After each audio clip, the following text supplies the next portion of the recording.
चाहे फांसी लगे या लगे हथकड़ी, हो मेरी बात बिहारी से अखियां लड़ी। चाहे फांसी लगे या लगे हथकड़ी, चाहे फांसी लगे या लगे हथकड़ी, चाहे फांसी लगे या लगे हथकड़ी, चाहे फांसी लगे या लगे हथकड़ी।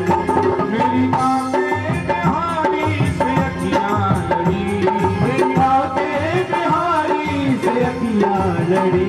चाहे फांसी लगे या लगे हथकड़ी, चाहे फांसी लगे या लगे हथकड़ी।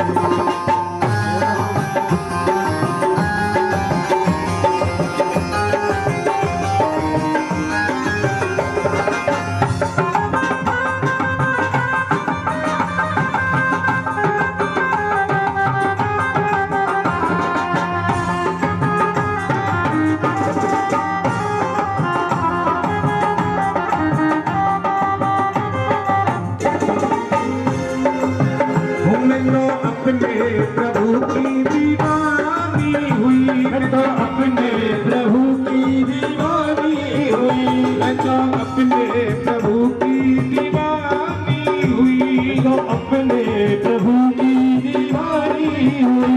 कोई माने न माने वीरानी हुई, कोई माने न माने मेरानी हुई, कोई माने न माने वीरानी हुई, कोई माने न माने मेरानी हुई। छोड़ के सारे बंधन शरण में पड़ी, छोड़ के सारे बंधन शरण में पड़ी। चाहे फांसी लगे या लगे हथकड़ी, चाहे फांसी लगे या लगे हथकड़ी। मेरी बातें बिहारी से अखियां लड़ी, मेरी बातें बिहारी से अखियां लड़ी। चाहे फांसी लगे या लगे हथकड़ी, चाहे फांसी लगे या लगे हथकड़ी।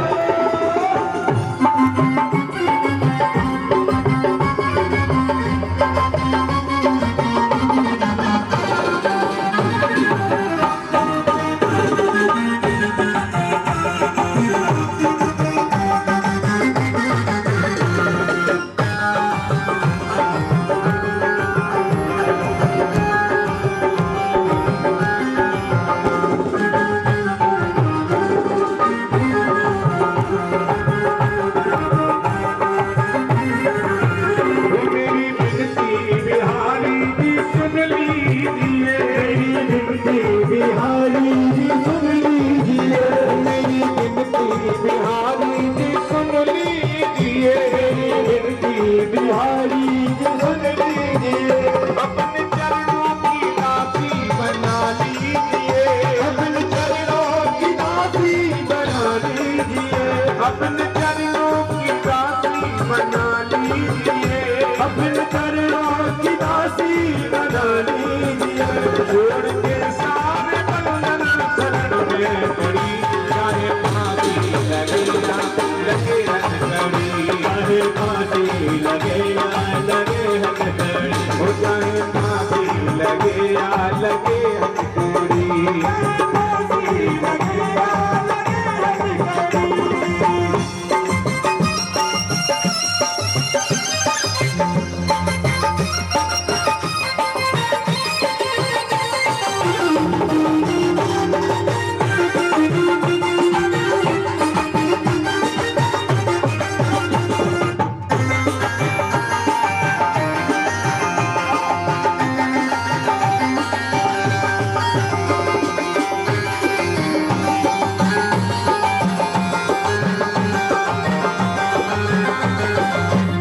मैं तो अपने प्रभु की दीवानी हुई, तो अपने प्रभु की दीवानी हुई, मैं तो अपने प्रभु की दीवानी हुई, तो अपने प्रभु की दीवानी हुई। कोई माने न माने वीरानी हुई, कोई माने न माने मेरानी हुई, कोई माने न माने वीरानी हुई,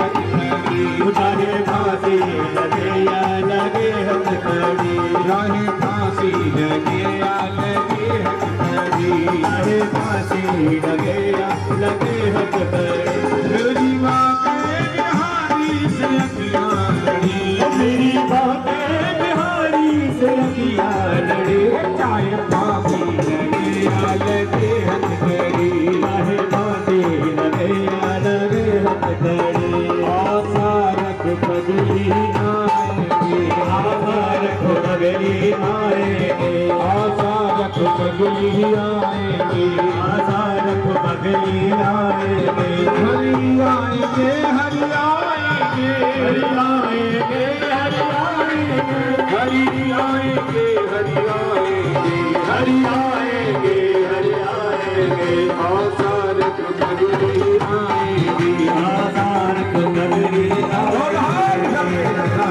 पगली आएंगे आशा रखो पगली आएंगे मैंने मोहन को बुलाया है वो आता होगा मैंने मोहन को बुलाया है वो आता होगा मैंने मोहन को बुलाया है वो आता होगा मोहन को बुलाया है वो आता होगा दुनियाना दुनियाना दुनियाना मेरे घर आज तमाशा होगा दुनियाना मेरे घर आज तमाशा होगा दुनियाना मेरे घर आज तमाशा होगा दुनियाना मेरे घर आज तमाशा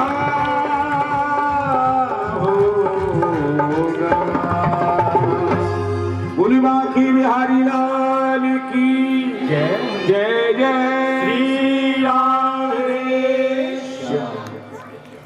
बोलो सलोना तेरा सुंदर रूप सलोना अखियन में जादू टोना अखियन में जादू टोना जो है जादूगर सरकार तिहारी सूरत में बलिहारी जो है जादूगर सरकार तुम्हारी सूरत में बलिहारी जादूगर सरकार तिहारी सूरत में बलिहारी जो है जादूगर सरकार तुम्हारी सूरत में बलिहारी तेरा सुंदर रूप सलोना तेरा सुंदर रूप सलोना अखियन में जादू टोना अखियन में जादू टोना मेरे रमन बिहारी लाल बिहारी सूरत पे बलिहारी मेरे रमन बिहारी लाल तुम्हारी सूरत पे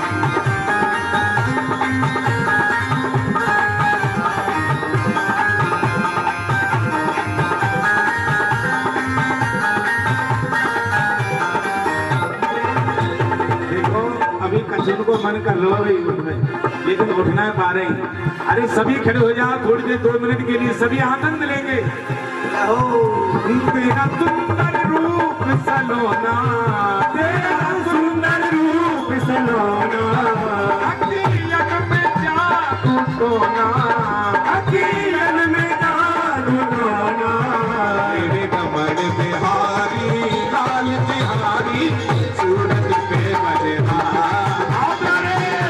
बिहारी लाल तुम्हारी सूरत पे बलिहारी जादू कर सरकार तिहारी सूरत पे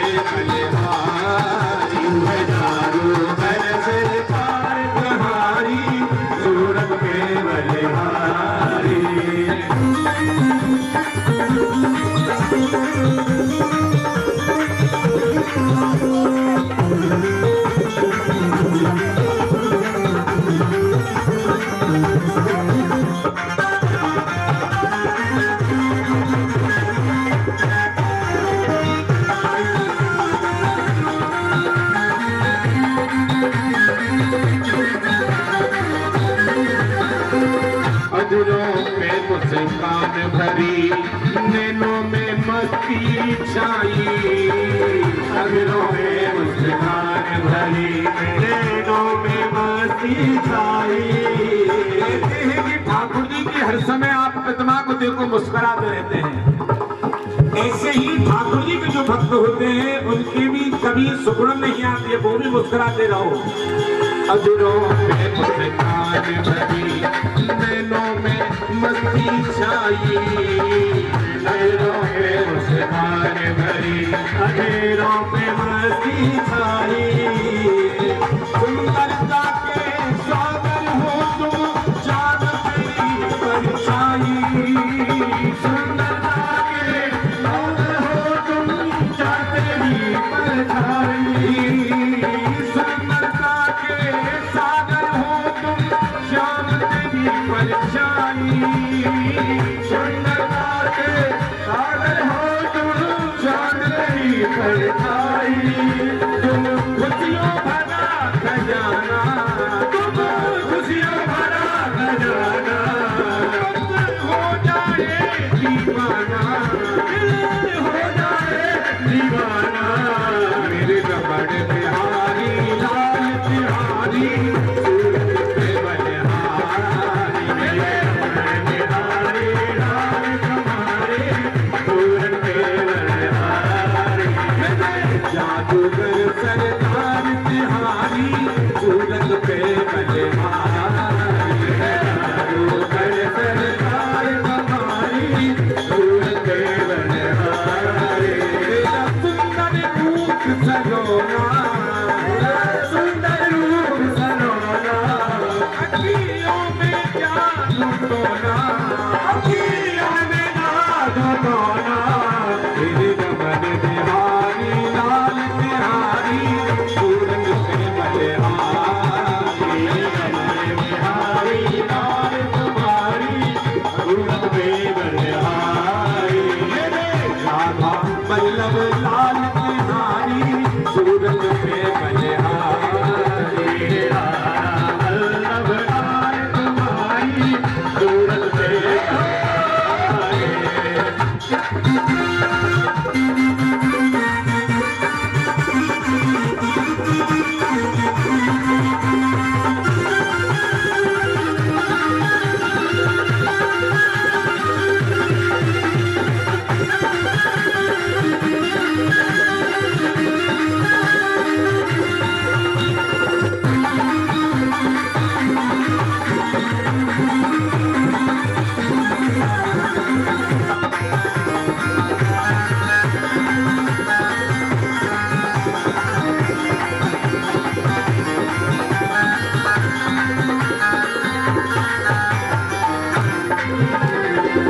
तुम संग मेरे नैन लड़े हैं, कोई ना और मन भाए। तुम संग मेरे नैन लड़े हैं, और ना कोई भाए। तुम संग मेरे नैन लड़े हैं, और ना कोई भाए।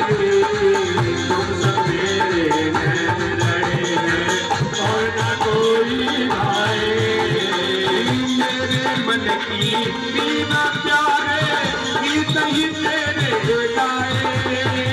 मेरे मन की बीना प्यारे, गीत ही तेरे गाए। तेरी तो मैं जग से शर्माऊं, तेरी तो मैं से शर्माऊं। गाऊं पूजा उठा कर गाऊं, गाऊं पूजा उठा कर गाऊं। तुम जादूगर सरदार बिहारी, सूरत पे बलिहारी। जादूगर सरदार तुम्हारी, सूरत पे बलिहारी। जादूगर सरदार बिहारी, सूरत पे बलिहारी। जादूगर सरदार तुम्हारी, सूरत पे बलिहारी। तेरा सुंदर रूप सलोना, तेरा सुंदर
आज के आनंद की जय जय जय श्री राधे। सत्य के बारे में ही निरूपण किया है। सत्यम परम धीमहि, बड़ा ही सुंदर वर्णन आया है। जिस परमात्मा की इच्छा शक्ति मात्र से ये पूरा विश्व प्रपंच बनता है, पालित होता है और लय हो जाता है। पर ब्रह्म हिरण्य गर्भ नहीं है, बल्कि ब्रह्मा जी को जिसने स्वयं वेदांत ज्ञान का प्रतिपादन करके बताया है। बोले कैसा है? बोले स्वराट अपने स्वरूप में प्रतिष्ठित रहता है और अपने प्रकाश से सारी दुनिया को प्रकाशित करता है। ऐसा वो परब्रह्म है। माया और माया के कार्यों से अलग है। इसलिए इसमें कहा है कि सत्यम परम धीमहि, सत्य का वर्णन किया है। सत्य के ऊपर अपना जीवन यापन करें तो जीवन में सत्य ही नारायण है, नारायण ही सत्य है, श्री राम भी सत्य है, श्री कृष्ण भी सत्य है।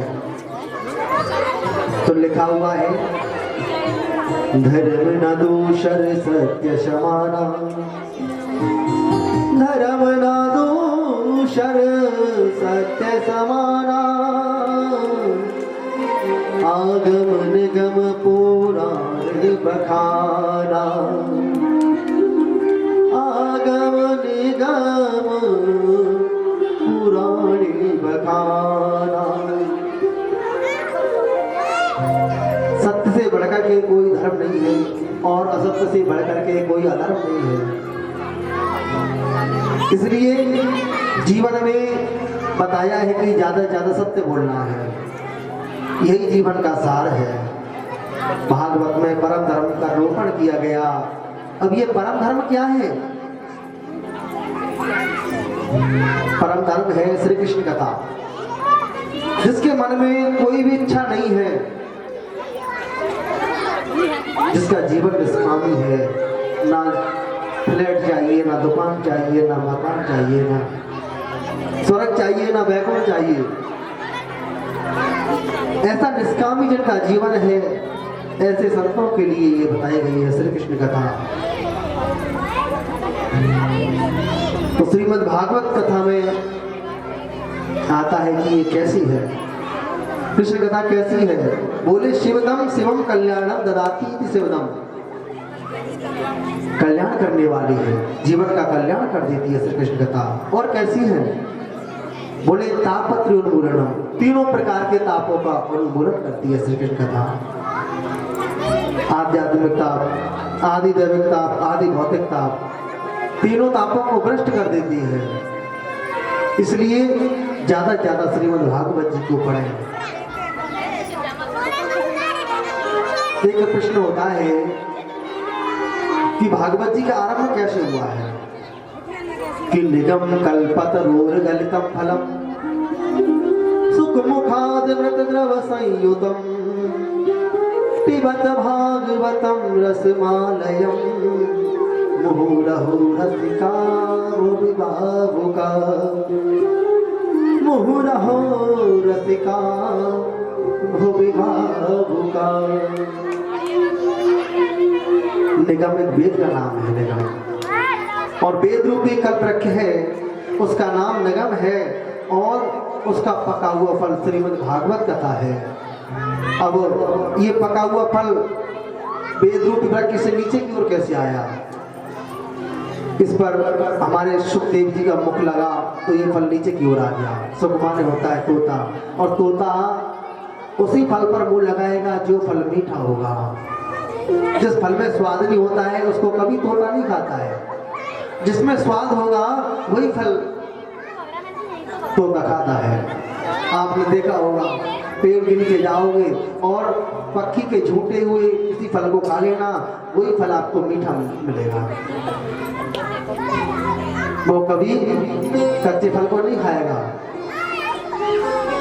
पक्की पक्की जो खाता है वो फल आप खा के देख लेना, वो फल मीठा निकलता है। तो हमारे सुखदेव जी का ये फल इस पर मुंह लग गया तो ये नीचे की ओर आ गया।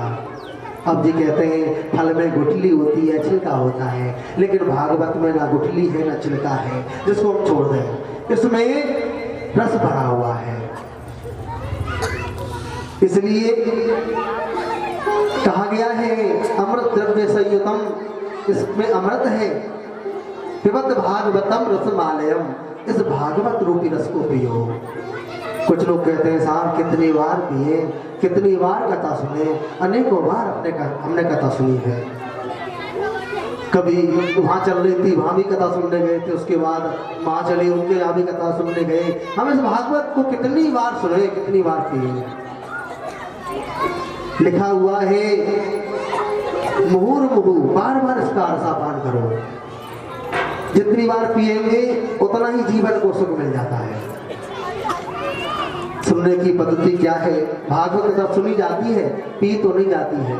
तो श्रृणत भागवतम रसमालयम भी कह सकते हैं, लेकिन लिखा हुआ है कि पिबत भागवतम रसमालयम, इस भागवत रूपी रस को पी जाओ। जो अंदर तक पहुंच जाए उसी को पीना बोल देते हैं। जो तन में होकर के सुनी जाए, दिल में उतर जाए, वही पीना है, वही सच्चा श्रोता है।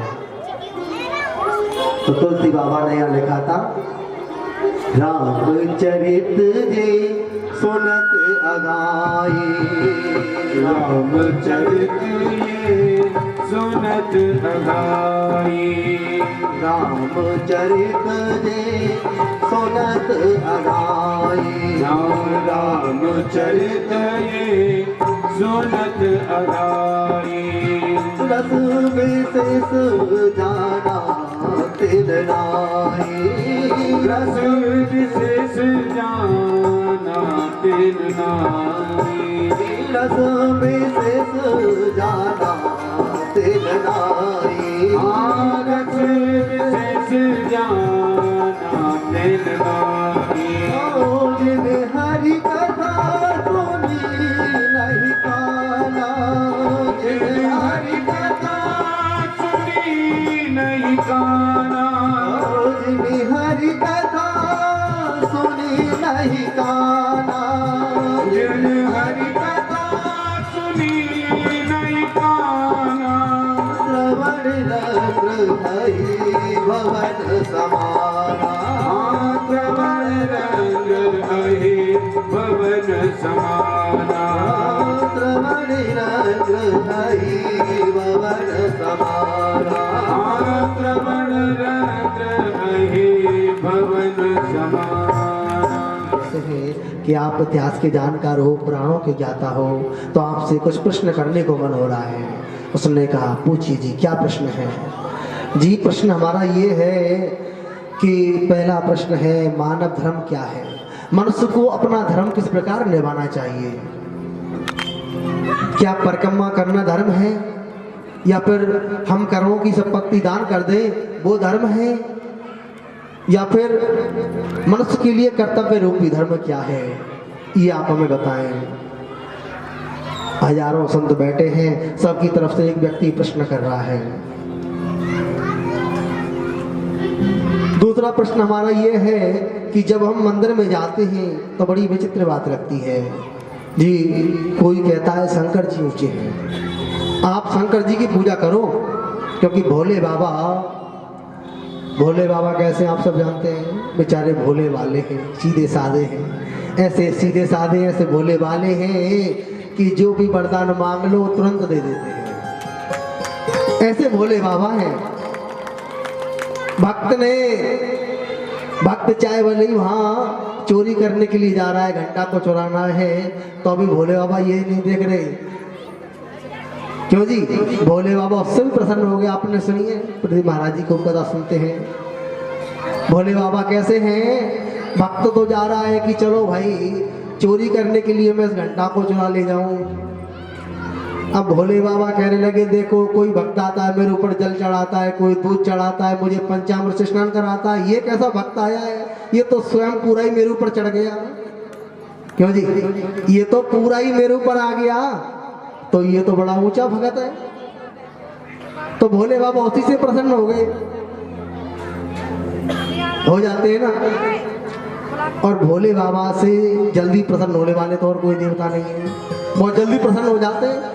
उनको जाओ लोटा जल चढ़ाओ और भोले बाबा प्रसन्न हो जाते हैं, वरदान दे देते हैं। और कई बार तो ऐसे ऐसे वरदान भी दे दिए हैं कि भोले बाबा खुद ही चक्कर में पड़ गए बेचारे।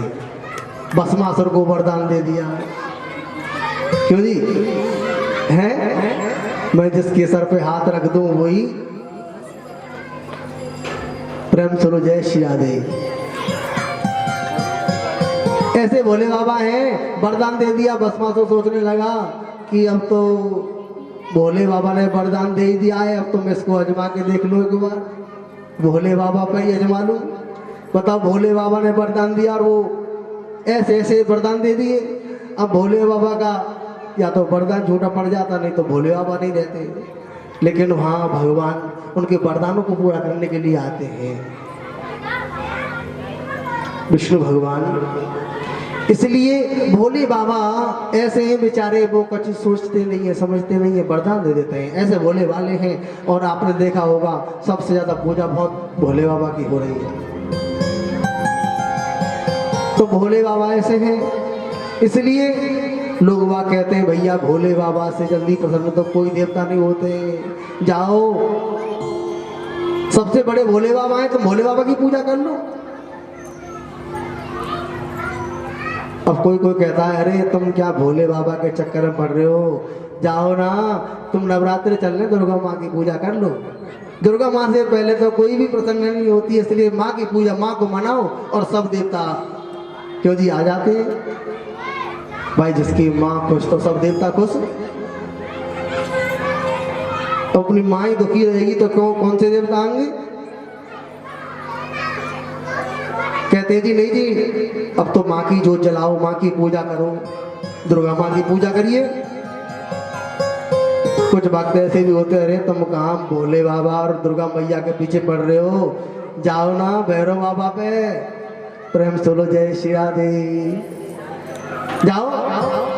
क्यों जी, कलयुग में और भी देवी देवता है जी, उनकी पूजा कर लीजिए। तो लोग बाग चक्कर में पड़ जाते हैं कि हम किसकी पूजा करें, अपने मन को किधर लगाएं, कौन से देवता की पूजा करनी चाहिए।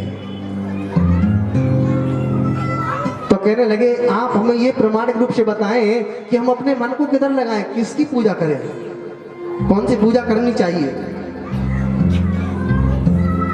अब जी इसी प्रकार से तीसरा प्रश्न हमारा ये है कि वेद में भगवान को अजन्मा कहा गया है, तो भगवान अजन्मा है तो दशरथ जी के यहाँ राम के रूप में जन्म कैसे हुआ और वसुदेव जी के यहाँ कृष्ण के रूप में जन्म कैसे हुआ, ये आप हमें बताएं। चौथा प्रश्न है कि भगवान के अवतार कितने हैं। कोई कहता है जी 10 अवतार हैं, कोई कहते हैं 24 अवतार है, कहीं कहीं कहते हैं हरि अनंत हरि कथा अनंता। तो भगवान के अनेक अवतार हैं, ये आप हमें बताएं। और अगला प्रश्न ये है, वक्ता वो श्रेष्ठ है जो एक बड़ी बात को छोटे रूप में बताने का प्रयास करें। छोटी बात को बड़े रूप में नहीं, विस्तार से करेंगे तो सामने वाले श्रोता सोने लग जाएंगे, इसलिए उसको छोटे रूप में बताने की कृपा करें। भगवान अपनी लीला करके संपन्न करके कहाँ गए, ये भी आप हमें बताएं। आज सोनकाद ऋषियों के प्रश्न सुनकर के सूत जी गदगद हो गए और ऋषियों से बोले आपने बिल्कुल सही प्रश्न किए हैं, लेकिन आपके प्रश्नों के उत्तर देने से पहले मैं थोड़ा श्री सुखदेव जी के चरणों में प्रणाम करना चाहता हूँ। श्री सुखदेव जी का जीवन इतना महत्वपूर्ण, जिन्होंने जन्म लेते ही संन्यास ग्रहण कर लिया। आज सुखदेव जी कैसा आदर्श चरित्र किसका होगा, जो कि 12 वर्ष तक मात्र गर्भ में रहे हैं और गर्भ को ही जिन्होंने मंदिर बना दिया है। इतना विचित्र संत हैं आचार्य सुखदेव जी। श्री गोलोक धाम में किशोरी राधा रानी की गोद में खेलते थे। किशोरी जी ने कहा कि बेटा सुखदेव तुम मृत्यु लोक में जाओ और जहाँ करके भागवत धर्म का प्रचार प्रसार करो।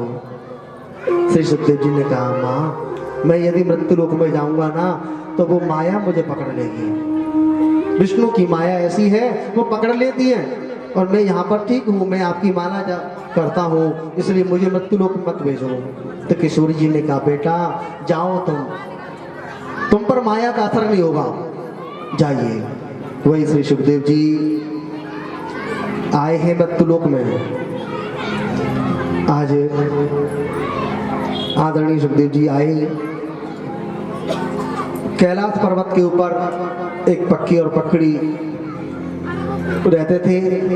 बकरी के गर्भ से उन्होंने जन्म लिया है, अंडे के रूप में प्रकट हो गए।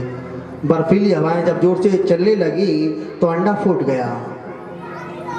पक्की पकड़ी दोनों ही उस अंडे को वहीं पड़ा छोड़ करके आगे चले गए, उड़ गए वहां से। कैलाश पर्वत पर कौन रहते हैं? भोले बाबा निवास करते हैं। भोले बाबा का स्थान है कैलाश पर्वत। अब तो जी नारद जी के मन में विचार आया, नारद जी आपने देखा है कि एक जगह कहीं रुकते नहीं है। वो एक जगह हमसे कह दी जाएगी आप कथा सुन लीजिए, तो वो एक जगह नहीं रुकेंगे। उनको तो ऐसा काम बता दो कि यहाँ से वहाँ से वहाँ भ्रमण करते रहेंगे। और नारद जी का स्वभाव, कहते नारम ज्ञानम ददाति नारद, जो ज्ञान देता है उसे नारद कहते हैं। और ब्रजवासी क्या बोलते हैं मालूम है? ब्रजवासी बोलते हैं नारद। नारद मतलब जिनकी बात कभी रद्द नहीं की जाती हो, उसे बोलते हैं नारद। जिसके कान में गुरु मंत्र दे दिया कि तुम्हें वैकुंठ मिलेगा तो उसको वैकुंठ प्राप्त हो जाता है। जिससे कह दिया वही बात पक्की है।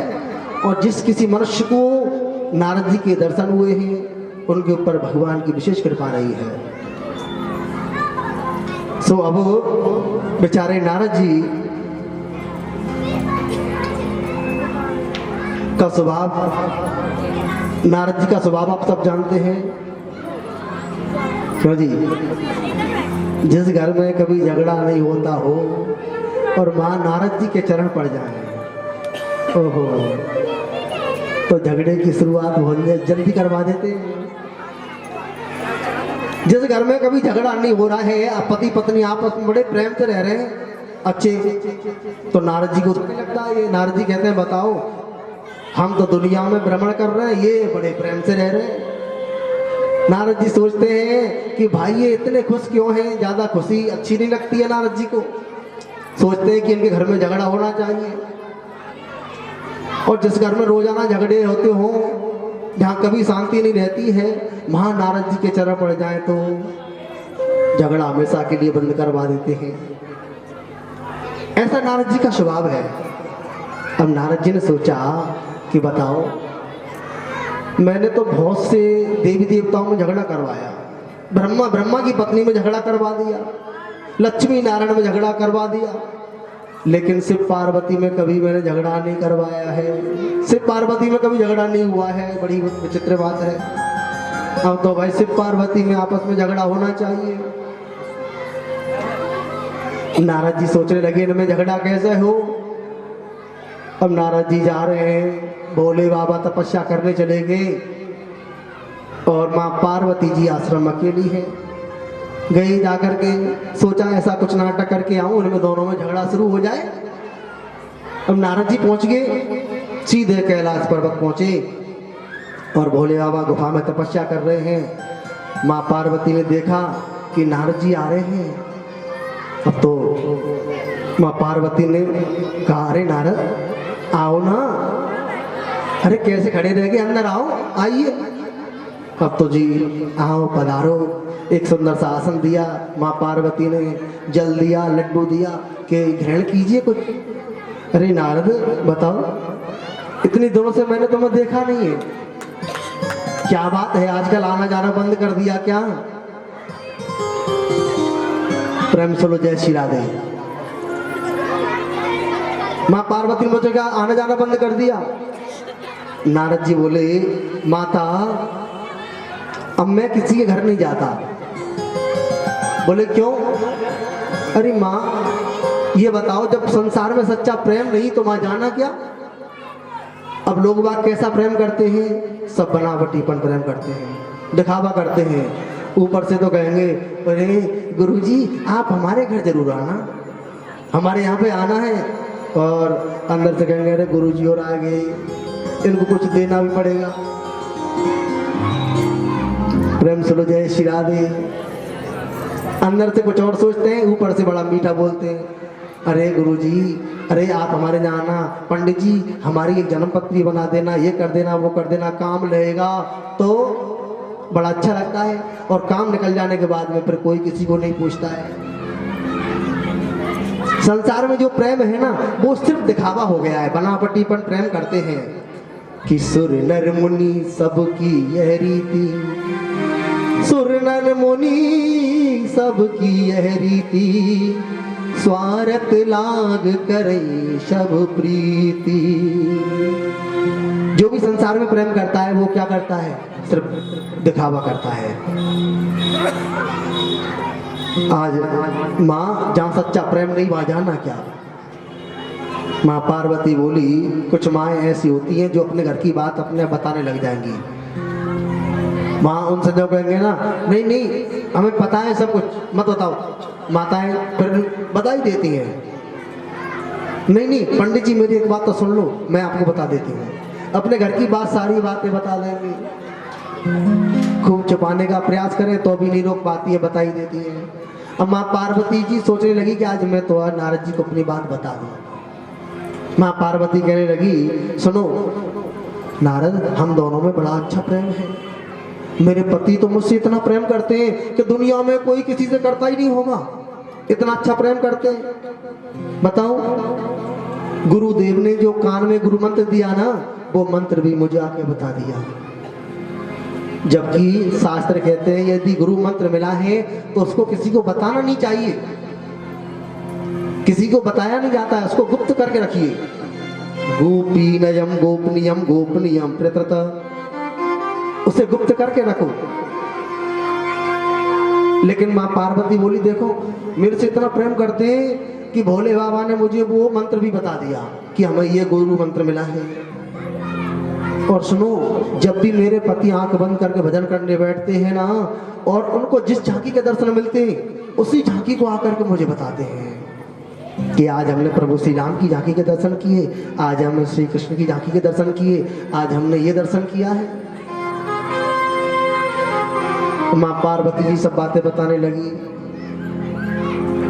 नारद जी बोले अरे माता ये तो बड़ी खुशी की बात है कि आपके पति आपसे कुछ बात छुपाते नहीं है,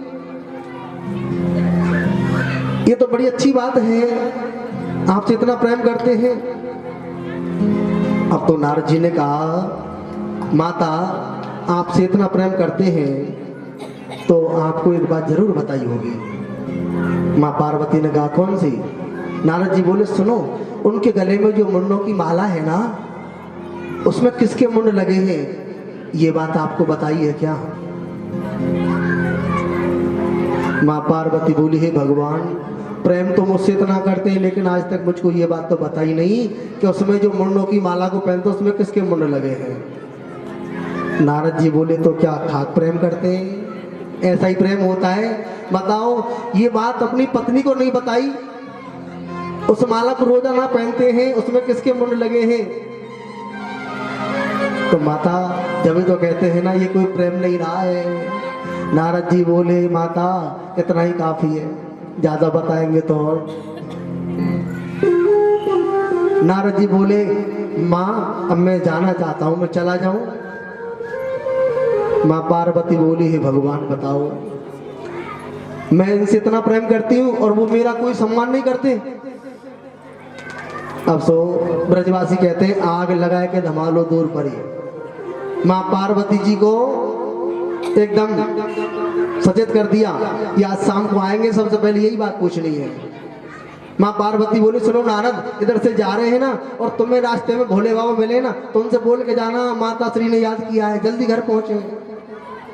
अब बेचारे नारद जी गए, माँ पार्वती ने अपने सुंदर वस्त्र उतार के फेंक दिए, गंदे कपड़े धारण कर लिए, आभूषण निकाल के फेंक दिए और एक को भवन में चली गई।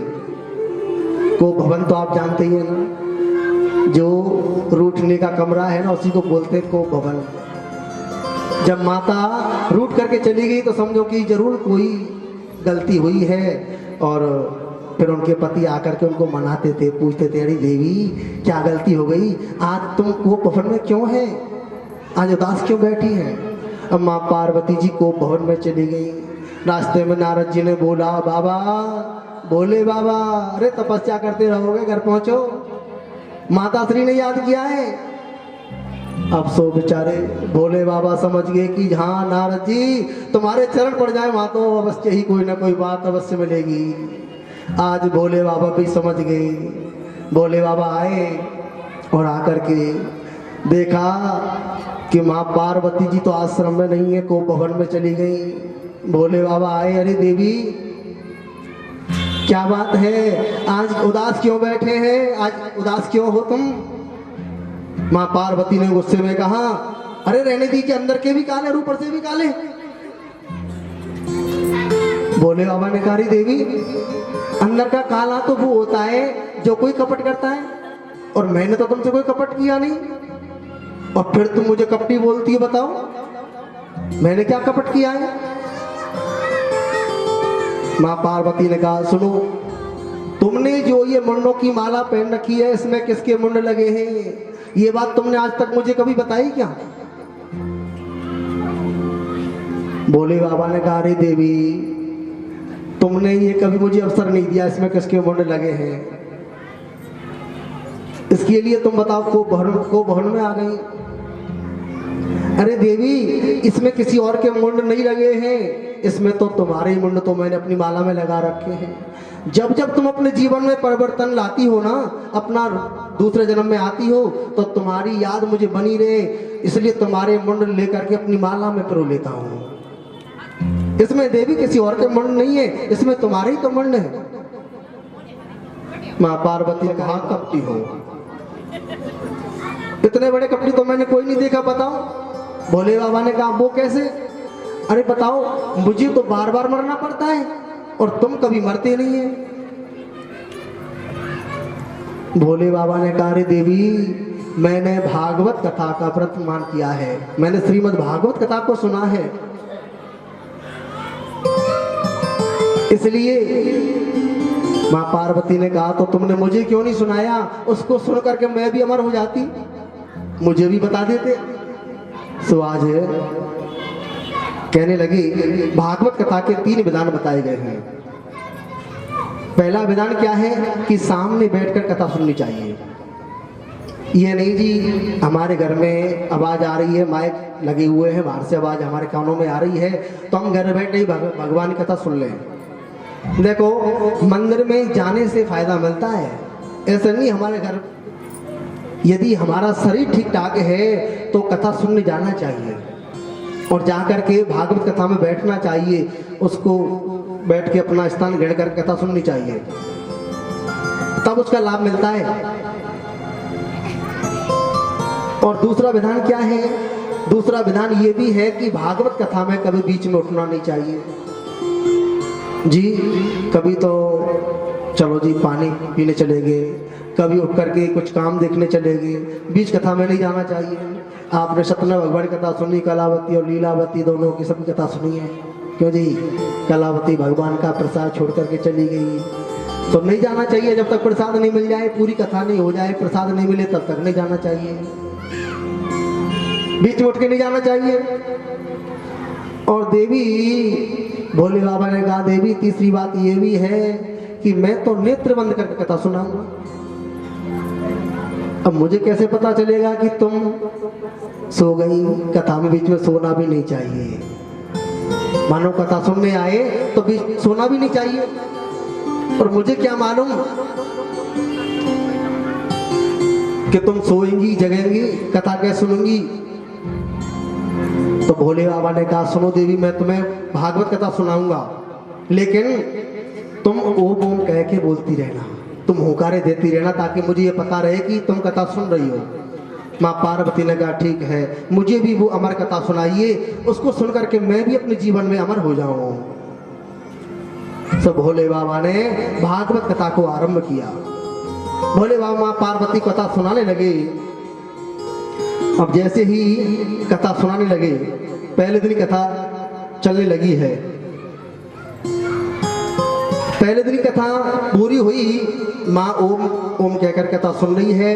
ऊपर कैलाश पर्वत पर एक बोई अंडे के रूप में जो श्री सुखदेव जी थे वो पड़ा हुआ है, अंडे के रूप में है अभी।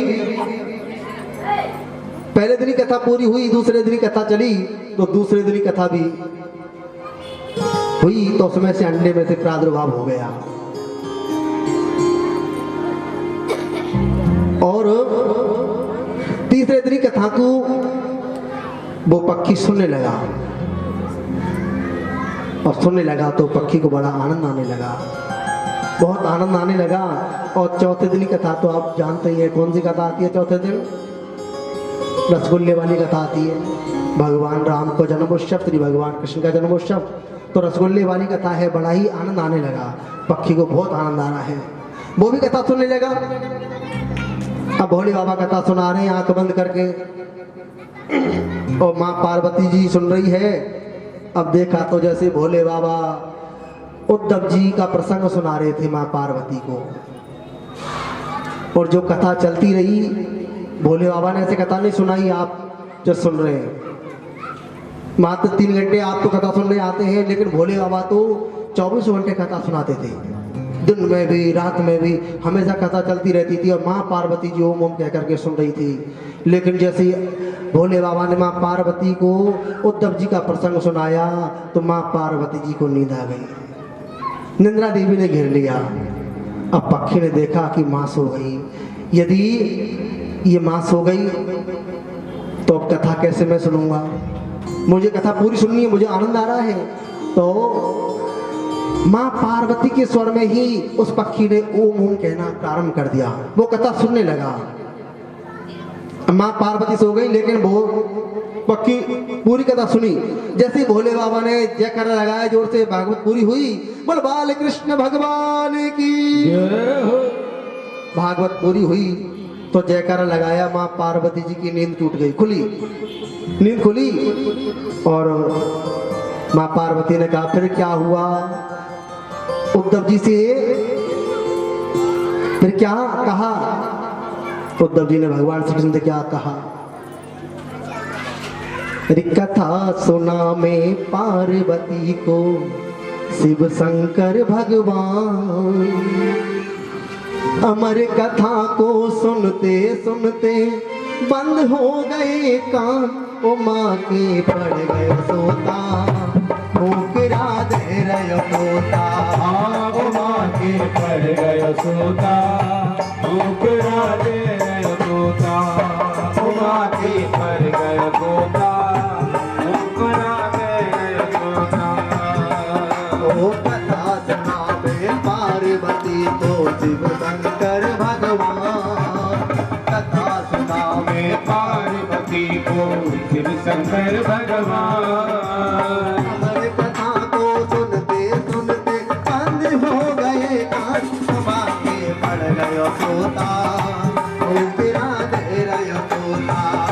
ओ माँ के पड़ गयो सोता, ठोकरा दे रहे तोता। भगवान की जय हो।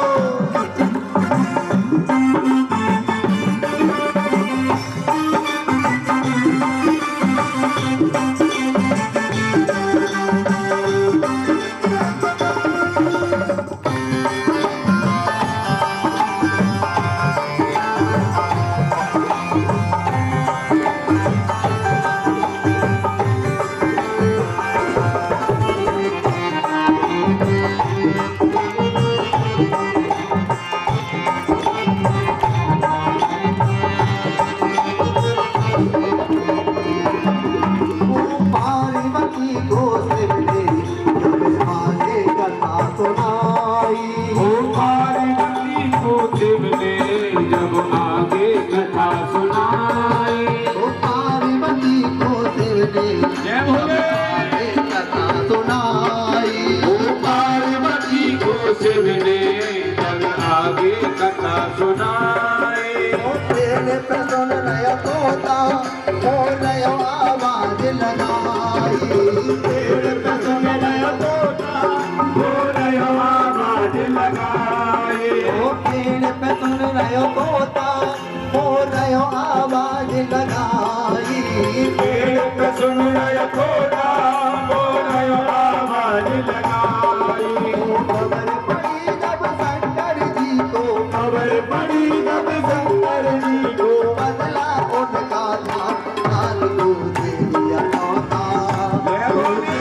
पार्वती को शिव शंकर भगवान।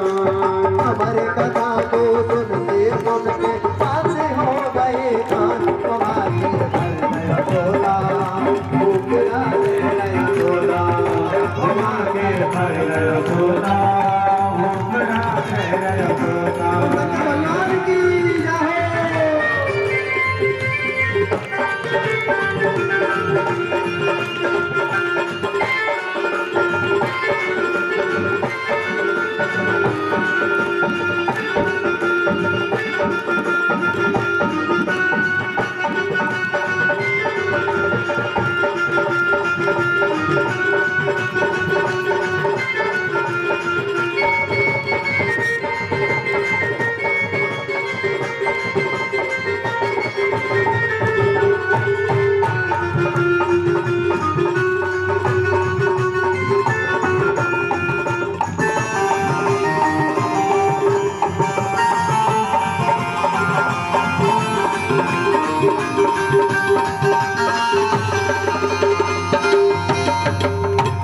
जब भोलेबाबा ने देखा कि इसने बिना विधि की कथा सुननी है, तो कहा बिना विधि की कथा सुननी तो क्या करे, मुँह त्रिशूल लियो भोले से, आगे पीछे दौड़े, त्रिशूल लियो भोले ने, तोता के पीछे दौड़े। त्रिशूल लियो भोले ने, तोता के पीछे दौड़े, त्रिशूल लियो भोले ने, तोता के पीछे दौड़े।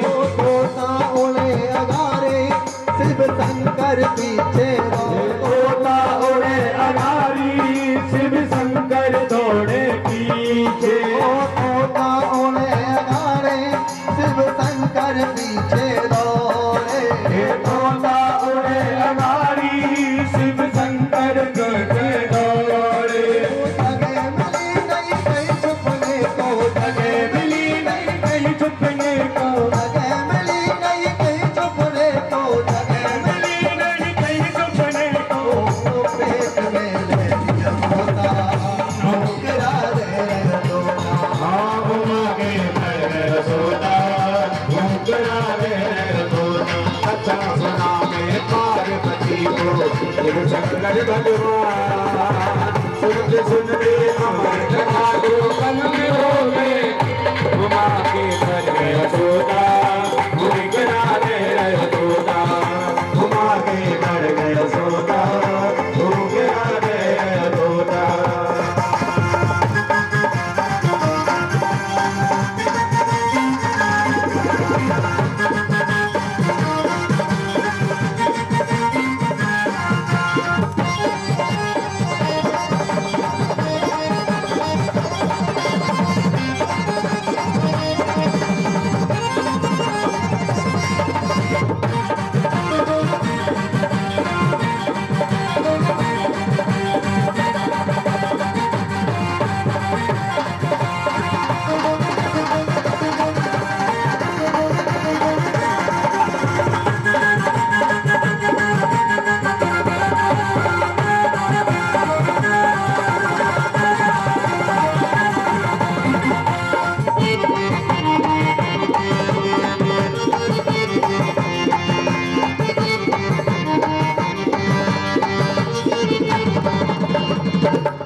देखा कि मुझे कहीं जगह नहीं मिल रही है, तोता ने सोचा कि मुझे अपनी जान भी बचानी है, इसलिए क्या कहने लगा, ओ परेशान वो नारी, पेट बरोड़ा मारे, ओ परेशान वो नारी, पेट मरोड़ा मारे। परेशान वो नारी, पेट बरोड़ा मारे, ओ परेशान वो नारी, पेट मरोड़ा मारे। पेट बीज तो थाने कोई साल बिताई मारे, पेट बीज तो ताने कोई साल बिताई मारे। पेट बीज तो थाने कोई साल बिताई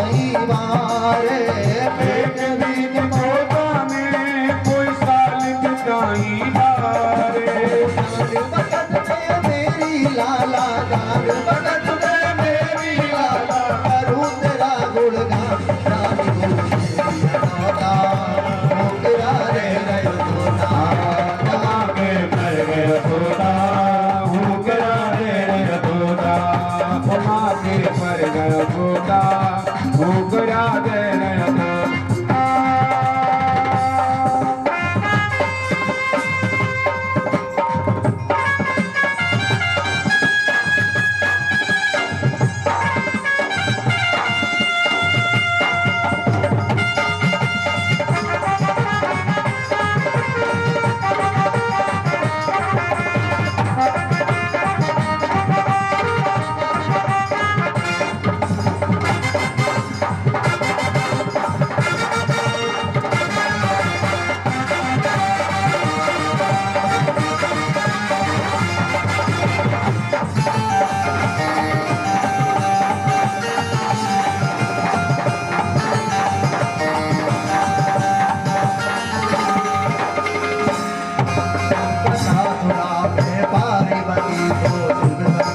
भगवान कथा सुना मैं पार्वती को शंकर भगवान अमर कथा को सुनते सुनते अंध हो गए काम समा के फल सोता होकरा दे सोता उमा के पर सोता होकरा दे सोता उमा के पर सोता होकरा दे और शंकर भगवान की जय। अब जैसे ही माँ पार्वती की नींद खुली तो माँ पार्वती कहने लगी भोले बाबा से, भगवान श्री कृष्ण से क्या कहा। अब तो भोले बाबा कहने लगी देवी क्या तुम बीच में सो गई थी। अब सो ये ओम ओम कौन बोल रहा था जब तुम सो गई तो ओम ओम किसने बोला। अब देखा तो भोले बाबा देखने लगे तो वो पक्षी ओम ओम कह के सुन रहा है कथा को, वो बोल रहा है। भोले बाबा ने कहा इसने कथा सुनी, इसमें मुझे कोई आपत्ति नहीं है, लेकिन इसने कथा पीछे बैठकर कथा सुनी, इसमें मुझे आपत्ति है। कथा में सामने बैठ कथा सुननी चाहिए। इसने इसका मतलब विद्या की चोरी की है। भोले बाबा का क्रोध आ गया और वो त्रिशूल लेकर के उस पक्षी को मारने दौड़े तो वो उड़ता उड़ता पक्षी नीचे की ओर आया तो नीचे पड़ता है बद्रीनाथ धाम माँ बेटका देवी। और जैसे ही उस बेटका देवी को जोर से उबासी आई, उसका मुंह ऊपर हुआ, उस पक्षी को ने देखा यहाँ पर कहीं भी जगह नहीं है तो वो मुंह में होकर के गर्भ में प्रवेश कर गया। उसने अपने गर्भ को ही मंदिर बना दिया। 12 वर्ष तक गर्भ में निवास किया है। आज बोले शंकर भगवान की। भोले बाबा ने खूब देखा उस पक्षी को कि वो कहाँ गया, कहाँ चला गया, लेकिन उस भोले बाबा को कहीं भी पक्षी मिला नहीं। तो भोले बाबा भी अपने कैलाश पर्वत चले गए लौट करके। अब 12 वर्ष तक गर्भ में रहा है। आज मन जिसका चलायमान होता है वो कहीं भी भक्ति नहीं कर पाएगा, और मन इसका एकाग्र है वो अपने घर में बैठ करके भक्ति कर सकता है। तो श्री सुखदेव जी ने घर में कोई मंदिर बना दिया, वही नाम लेते रहे, जाप करते रहे। आज 12 वर्ष हो गए। व्यासपत्री ने कहा जी सुनते हो क्या बात है। अरे मेरे गर्भ से कुछ वेद मंत्रों का उच्चारण होता है। व्यास जी बोले जरूर कोई ज्ञानी पुरुष होगा। बेटका दाई बोली अरे तो वो बाहर आने का नाम नहीं ले रहा है, उसको बाहर आना चाहिए ना, मुझे बड़ी तकलीफ होती है। आज व्यास जी ने कहा 12वीं साल चल रही थी कि बेटा बाहर आ जाओ, आपकी माता श्री को तकलीफ होती है। श्री सुखदेव जी ने कहा पिताजी मैं बाहर नहीं आऊँगा। बाहर आते ही ना माया पकड़ लेती है, उस माया ने मुझे पकड़ लिया तो मैं अंदर गर्भ में ही ठीक हूँ। व्यास जी ने कहा बेटा तुम बाहर आ जाओ, तुम पर माया का असर नहीं होगा। श्री सुखदेव जी ने कहा पिताजी माया बड़ी चंचल है, मैं कैसे विश्वास करूं तुम्हारी बात पर कि माया नहीं पकड़ेगी। श्री सुखदेव जी ने कहा पिताजी ये स्वयं मायापति विष्णु आकर कहे कि तुम पर माया का असर नहीं होगा तो मैं बाहर आऊंगा, नहीं तो मैं तो गर्भ में ही ठीक हूँ, मैं गर्भ से बाहर नहीं आना चाहता। मेरे गोविंद को आना पड़ा और गोविंद ने कहा बेटा तुम पर माया का असर नहीं होगा, तुम आ जाओ। वही श्री सुखदेव जी बाहर आए और बाहर आते सीधे संन्यास ग्रहण कर लिए, सीधे वन में चले गए। बोले श्री सुखदेव जी महाराज की सुखदेव जी को तो वृक्ष बता रहे हैं कि इस बार ही आपके पुत्र बने ना, हो सकता है ये पहले आपके कुछ और बने होंगे। ये तो सब यहाँ पर आना पड़ता है, कोई बेटा बन करके आ रहा है, कोई कुछ बन करके आ रहा है, ये सब आना है। ऐसे संतों को हम प्रणाम करते हैं और संतों का संग मिल जाए तो जीवन ही समझ जाता है। आदरणीय सूत जी सोनकादि ऋषियों के उत्तर देने लगे कि मानव के लिए परम धर्म क्या है। परम धर्म ये है कि कन्हैया के चरणों में प्रीत हो जाए, और जो प्रेम हो वो निष्काम होना चाहिए, स्वार्थ से प्रेम नहीं करना चाहिए। भगवान को 10 रुपये चढ़ाए, उसके बदले में आपने कुछ मांग लिया तो आपका ये प्रेम नहीं रहा। सच्चा प्रेम वो है कि आपने जो भी चढ़ाया और बदले में कुछ मांगा नहीं। ये नहीं कि भगवान हमने आपको ये 100 रुपये चढ़ाए और आप हमारा ये काम बनवा दीजिए, इसका मतलब आपने भगवान से प्रेम नहीं किया है।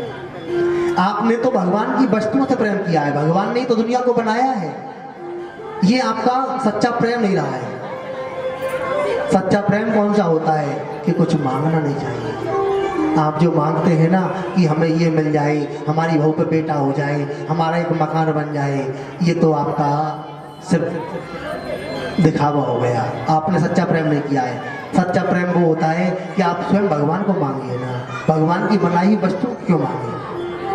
भगवान से प्रार्थना कीजिए, प्रभु मुझे बस आप मिल जाए तो मुझे दुनिया की सारी चीज अपने आप प्राप्त हो जाएंगी। सिर्फ भगवान को ही मांगिए, बनाई हुई वस्तुओं से प्रेम नहीं करना है, वो सच्चा प्रेम है। मंदिर में पूजा करने जाते हैं तो श्रेष्ठ देवता कौन से हैं? श्रेष्ठ देवता देखो, निंदा किसी की भी नहीं करनी चाहिए और इष्ट एक को मानो। जैसे रुक्मणी माता माँ कात्यायनी का पूजन करने गई तो रुक्मणी माँ के आगे माँ कात्यायनी विराजमान है, लेकिन उसमें भी उनको दर्शन हो रहा है द्वारकाधीश प्रभु का। ऐसी आप किसी भी देवता की पूजा करने जा रहे हैं, उसमें भी अपने प्रभु को देखिए, दर्शन कीजिए। आपके सामने चाहे भोले बाबा पे जल चढ़ा रहे हैं तो भी अपने इष्ट अपने को मानिए, भगवान श्री कृष्ण को अपना मान लीजिए। इसलिए मन है ये गोविंद के चरणों में लगना चाहिए। एक साधे सब सदे और सब साधे सब जाए। यदि आप एक कोई साध लोगे ना, एक कोई अपना मान लोगे तो उसी से ही आपका बेड़ा पार हो जाएगा। और जगह जगह भटकते रहोगे, आज भोले बाबा, कल और दूसरी पूजा, परसों कहीं और चले गए, जगह जगह जाने से कोई फायदा नहीं मिलता है। आप एक ही पूजा करिए, एक कोई अपना मानिए, उसी में ही आपको सब कुछ प्राप्त हो जाएगा। एक ही मंत्र आपको यदि समझ में आ जाए, उसी मंत्र का जाप कर लीजिए, उसी से आपका बेड़ा पार हो जाएगा। और जगह जगह जाओगे तो जीवन में कुछ नहीं पाओगे। इसलिए प्रणाम सबको करो, क्योंकि हमारे घर परिवार में सब होते हैं, चाचा चाची, ताऊ ताई सब हैं, बाबा दादा दादी, लेकिन कहते हैं सबको ही प्रणाम किया जाता है। ऐसे हमारे सभी देवी देवता हैं, हम सबको प्रणाम करेंगे, सबको प्रणाम कीजिए और सब में एक का दर्शन अवश्य कीजिए। भगवान श्री कृष्ण का दर्शन अवश्य करना चाहिए, उसी को प्रणाम मान लीजिए। आज भगवान का नाम अजन्मा है तो प्रभु का जन्म कैसे हुआ? भगवान का जन्म नहीं होता है, भगवान के अवतार होते हैं। भगवान अवतार लेकर के आते हैं। भगवान दशरथ जी के यहाँ आए, राम जी का अवतार लिया था उन्होंने, बसदेव जी के यहाँ कृष्ण के रूप में अवतार लिया है। और भगवान के 23 अवतार हो चुके हैं, 24वां अवतार होने वाला है। कल्कि के रूप में भगवान कलयुग में अवतार लेंगे। तो ये 24 अवतार भगवान के बताए हैं। राम कृष्ण दो एक ही, अंतर नहीं निवेश, इनके नैन गंभीर हैं, उनके चपल विशेष। राघवेंद्र के नेत्रों में बताया गंभीरता है और श्री कृष्ण के नेत्रों में चपलता है, यही अंतर है, बाकी ज्यादा अंतर नहीं है। राम जी मर्यादा पुरुषोत्तम है, मेरे गोविंद लीला पुरुषोत्तम है। इसलिए व्यास जी ने भागवत को क्यों लिखा है? क्योंकि गोविंद के चरणों में अपना मन लगना चाहिए। ये मन गोविंद के चरणों में लग जाए सरोवर में कुछ स्त्रियां नग्न स्नान कर रही थी। श्री सुखदेव जी जाने लगे, उनकी 16 वर्ष की उम्र थी। ध्यान रखो, कभी भी जल के अंदर नग्न स्नान नहीं करना चाहिए, क्योंकि जल में ब्रह्म देवता का वास होता है। यदि हम नग्न स्नान करते हैं तो ब्रह्म देवता नाराज हो जाते हैं। छोटे 5-7 साल का बच्चा है, उसके लिए छूट है, माफ है, लेकिन जब बड़े हो जाते हैं, समझदार हो जाते हैं, तो वस्त्र पहन करके स्नान करना चाहिए। आज स्त्रियां नग्न स्नान करती रही और उनको जरा भी संकोच नहीं हुआ, परंतु व्यास जी जाने लगे, स्त्रियां तुरंत बाहर निकली और वस्त्र पहन करके बोली, बाबा क्षमा करें, हमसे गलती हो गई। बाबा ने कहा, रे मेरी नवयुवक बेटी, मेरा नवयुवक बेटा आपकी आंखों के सामने से चला गया, लेकिन आपको जरा भी लज्जा नहीं, शर्म नहीं आई? स्त्रियों ने जवाब दिया, बाबा वो तो जानते ही नहीं है कि स्त्री और पुरुष में अंतर क्या होता है। बाबा आप तो संसार में रहते हो, उनको तो कुछ नहीं पता है। आज व्यास जी ने सोचा, ऐसा चरित्र है मेरे पुत्र का, तो मैं उसे लौट आकर कैसे लेके आ सकता हूँ। आज जैसे ही श्री सुखदेव जी ने भागवत को कैसे सुना है, व्यास जी ने भागवत को क्यों लिखा, ये किसके पुत्र हैं? प्रेम सुनो, जय श्री राधे।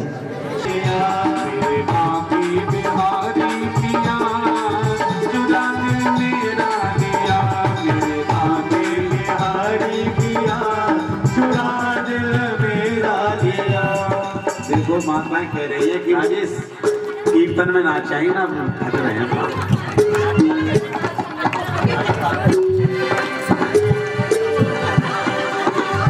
अरे ऐसा नहीं है, कीर्तन तो अपनी जगह है, लेकिन सभी हाँ अरे अलगी आ जाएगी भैया गचू। मेरे बाके ओ मेरे बाके, मेरे बाके बिहारी पिया, चुरा दिल मेरा दिया। मेरे बाके बिहारी पिया, चुरा दिल मेरा दिया। हाय हाय तूने ये क्या किया, हाय हाय तूने ये क्या किया। मेरे बाके मेरे बाके मेरे बाके बिहारी पिया, चुरा दिल मेरा दिया। मेरे हारी तेरा दिल मेरा दिया।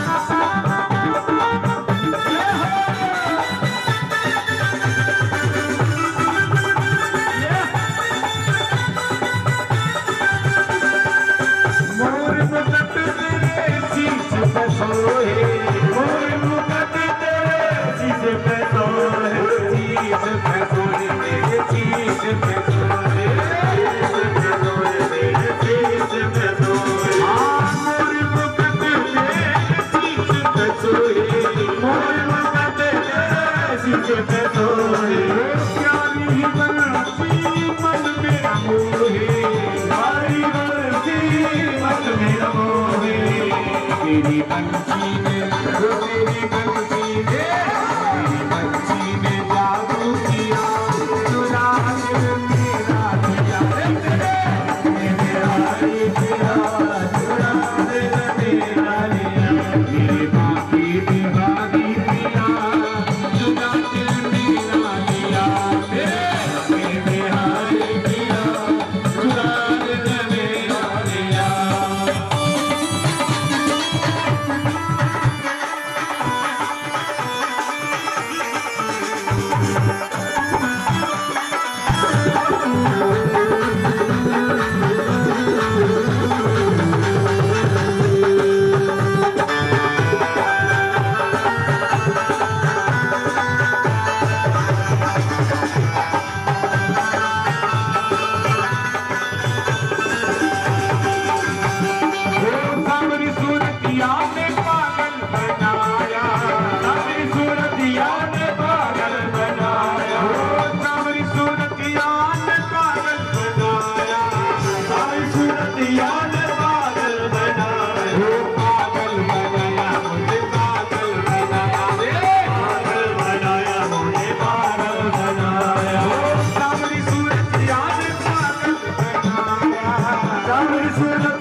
बाकी बिहारी पिया चुरा दिल मेरा दिया मेरे बाकी बिहारी पिया चुरा दिल मेरा दिया बाकी बिहारी पिया चुरा दिल मेरा दिया मेरे बाकी बिहारी पिया चुरा दिल मेरा दिया। बोले कन्हैया लाल की सभी का बनो हे बनो लाल को भेष श्री राधा वल्लभ लाल की सखी दौड़िया रे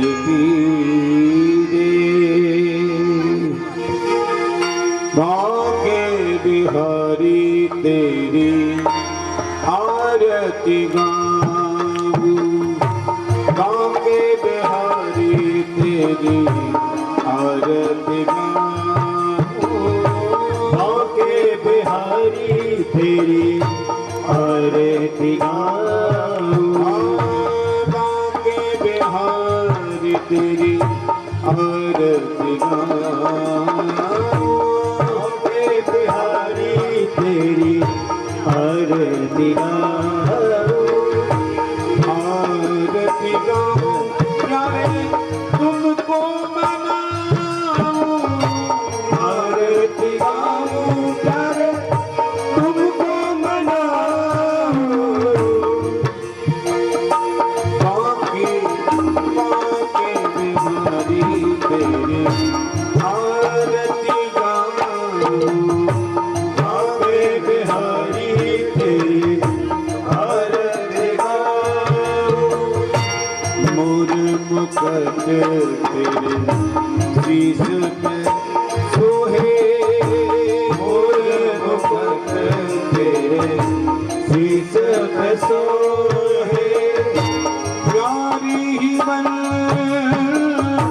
मन मेरा मोहे प्यारी बंसी मन मेरा मोहे या जब मेरे बलहारी लगा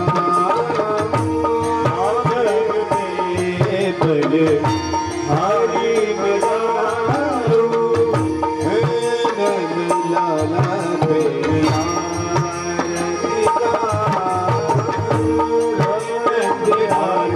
तेरी आरती गाऊं चरणों से प्रगटी गंगा प्यारी चरणों से प्रगटी गंगा प्यारी जिसने सारी दुनिया जिसने सारी दुनिया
पापात्मा संभवाद्राहि मां पंडरीकाक्ष सर्व पाप हरो सर्व कष्ट हरो हर कृष्णाय वासुदेवाय हरे परमात्मने प्रणतः क्लेशनाशाय गोविन्दाय नमो नमः सच्चिदानंद रूपाय विश्रोदपत्यादहेतवे तापत्रयो विनाशाय श्रीकृष्णाय वयं नमः कृष्णाय नीलामलक्ष्यामलकोमलाङ्गं सीतासमारूपितवाहमभागं पाणो महासायजार्जापं नमामि रामं रघुवंशनाथं। सभी आरती हाथ पुष्प पुष्पांजलि। ओम हरि ओम महाजगणेना जगमयायन्त देवसारधर्माणि प्रथमान्या सन्नः देहनाकं महिमानः तजन्द्रयद्रपूर्वे आद्यः सन्ति देवः। हरिः ओम एकदन्ताय विद्महे वक्रतुण्डाय धीमहि तन्नो दन्तिः प्रचोदयात्। हरिः ओम तत्पुरुषाय च विद्महे महादेवाय धीमहि तन्नो रुद्रः प्रचोदयात्। हरिः ओम नारायणाय विद्महे वासुदेवाय धीमहि तन्नो विष्णुः प्रचोदयात्। हरिः ओम कात्यायनी च विद्महे कन्याकुमारी च धीमहि तन्नो दुर्गे प्रचोदयात्। हरिः ओम अंजनेसुताय विद्महे वायुः पुत्राय धीमहि तन्नो हनुमत प्रचोदयात्। श्रीमन्तकाव्यकुलचम्पकपाटलब्जै पुण्यगजातकरवीररसालपुष्पै बिल्वा प्रवालतुलसीदलमञ्जरीभिः त्वां पूजयाम जगदीश्वरमे प्रसीदः। नानः सुगन्धपुष्पाणि यथा कालोपवाणि च पुष्पाञ्जलिर्मया दत्त्वा राणाहं परमेश्वरः। इति श्रीमद्भागवत पुराण प्रसूतमय मंत्र पुष्पांजलिं समर्पयामि। बोली श्रीमद्भागवत महापुराण की, बाकी बिहारीलाल की। धर्म की अधर्म का, प्राणियों में विश्व का, गौ माता की, तुलसी माता की, शंकर भगवान की, बाकी बिहारीलाल की, गोपाल जी महाराज की, श्रीमद् भागवत महापुराण की, विष्णु भगवान की, सियावत रामचंद्र भगवान की, पवन सुत हनुमान जी महाराज की, दुर्गा मैया की, लक्ष्मी मैया जी महाराज की, परीक्षित जी महाराज की, व्यास जी महाराज की, राधा रानी की। जय जय श्री राधे, जय जय श्री राधे, जय जय श्री राधे श्याम।